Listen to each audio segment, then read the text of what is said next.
आज हम पढ़ने वाले हैं थर्ड लॉ ऑफ थर्मोडायनेमिक्स। अगर अभी तक आपने जीरो फर्स्ट और सेकंड लॉ नहीं पढ़ा तो ऊपर आई टैब में आ रहा है, जाके पढ़िए। मैंने बहुत ही सिंपल लैंग्वेज में पढ़ाने की कोशिश करी है, आई होप आपको समझ में आएगा।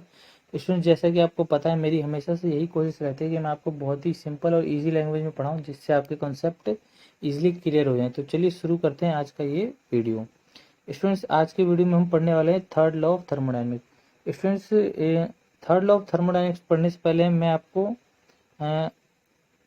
कुछ और टर्म्स है, 3 टर्म्स मैं वो पढ़ाना चाहता हूँ। उसके बाद हम इसके जो फाइनल कंक्लूजन है उस पर आएंगे। तो सबसे पहले स्टूडेंट्स, आज हम पढ़ेंगे एंट्रोपी।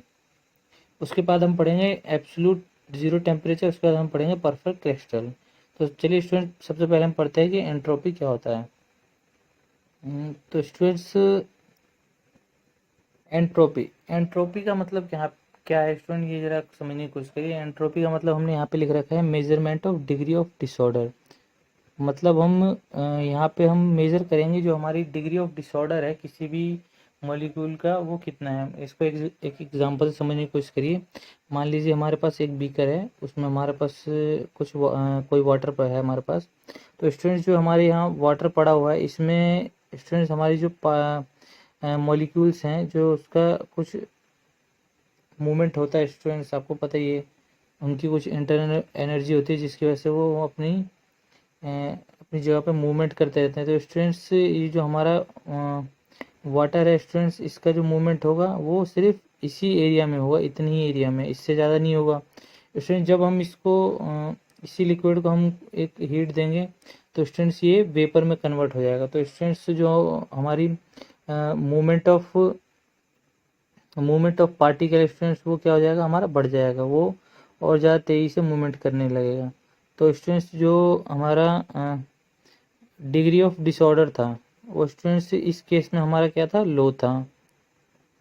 जब ये लिक्विड फॉर्म में था, जब इसको स्टूडेंट्स हमने हीट दिया तो जो हमारा डिग्री ऑफ डिसऑर्डर है वो स्टूडेंट्स क्या हुआ, बढ़ गया, जो इस केस में हाई है। वेपर के केस में वो हाई हो गया। स्टूडेंट्स, ऐसी जब हमारे पास जब ये वाटर हमारे सॉलिड फॉर्म में था, मतलब आइस था हमारे पास, तो स्टूडेंट्स इसका जो डिग्री ऑफ डिसऑर्डर था वो और भी ज़्यादा कम था। मतलब जो इसमें हमारी जो पार्टिकल हैं उसकी मूवमेंट है वो कम थी।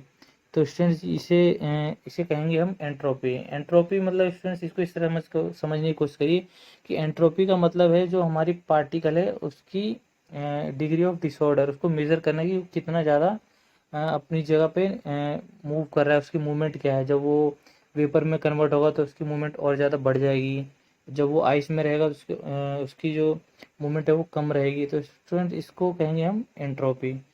चलिए स्टूडेंट्स, अब इसका अगला टॉपिक पढ़ते हैं, जो है हमारा absolute zero temperature.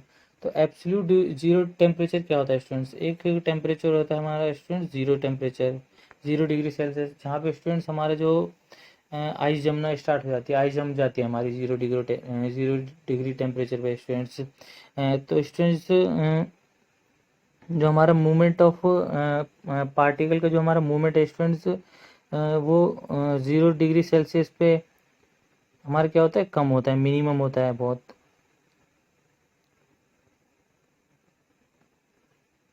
0 degree Celsius पे हमारा जो पार्टिकल का मूवमेंट होता है स्टूडेंट वो 0 होता है। But students, absolute zero temperature का मतलब स्टूडेंट्स क्या है, जो ऐसा माना गया है स्टूडेंट्स, जो एब्सोल्यूट ज़ीरो टेम्परेचर है वो है -273.15 डिग्री सेल्सियस।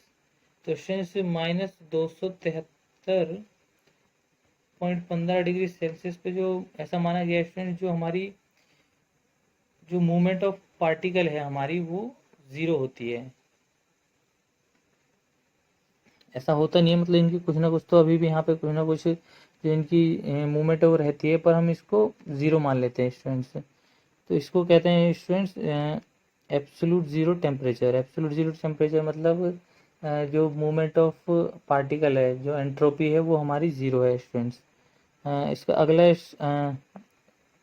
अगला टॉपिक है स्टूडेंट्स हमारे ऊपर परफेक्ट क्रिस्टल। परफेक्ट क्रिस्टल का क्या मतलब होता है स्टूडेंट्स, इसमें हमने लिख रखा है मॉलिक्यूलर अरेंज इन ऑर्डर। मतलब जो स्टूडेंट्स, मान लीजिए हमारे पास एक बीकर भर के वाटर था, तो स्टूडेंट्स जो इसमें हमारी जो पार्टिकल थे वो बिल्कुल ही परफेक्टली अरेंज हैं, मतलब जो इसके इन पार्टिकल के बीच में जो मूवमेंट है वो बहुत ही मिनिमम है। मिनिमम मतलब बहुत कम है, ना के बराबर है। ये बहुत ही कम मूव कर रहा है और ये बिल्कुल एक ऑर्डर में है।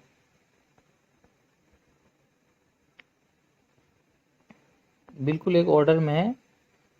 तो इसको स्टूडेंट्स हमने कहा है परफेक्ट क्रिस्टल, मतलब यहाँ पे मूवमेंट ऑफ जो पार्टिकल है बहुत ही मिनिमम। आई होप स्टूडेंट्स आपको ये तीनों पॉइंट समझ में आ गया होगा। चलिए इसको अब आपस में रिलेट करते हैं और देखते हैं कि थर्ड लॉ में हमें क्या बताया गया है।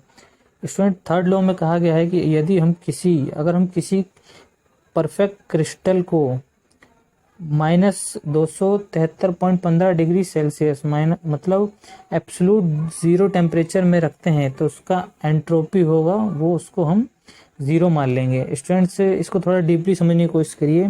स्टूडेंट जो हमने परफेक्ट क्रिस्टल लिया था स्टूडेंट्स, इसमें मोमेंट ऑफ जो हमारा मॉलिक्यूल्स था उसका मोमेंट स्टूडेंट्स हमने ज़ीरो लिया था, मतलब बहुत मिनिमम लिया था। ज़ीरो तो नहीं, बहुत मिनिमम लिया था। और जो स्टूडेंट्स हमारा एब्सोलूट टेम्परेचर था स्टूडेंट्स, इसमें भी हमारा जो डिग्री ऑफ डिसऑर्डरनेस था, मतलब एंट्रोपी था, उसको हमने ज़ीरो मान लिया था, मिनिमम मान लिया था।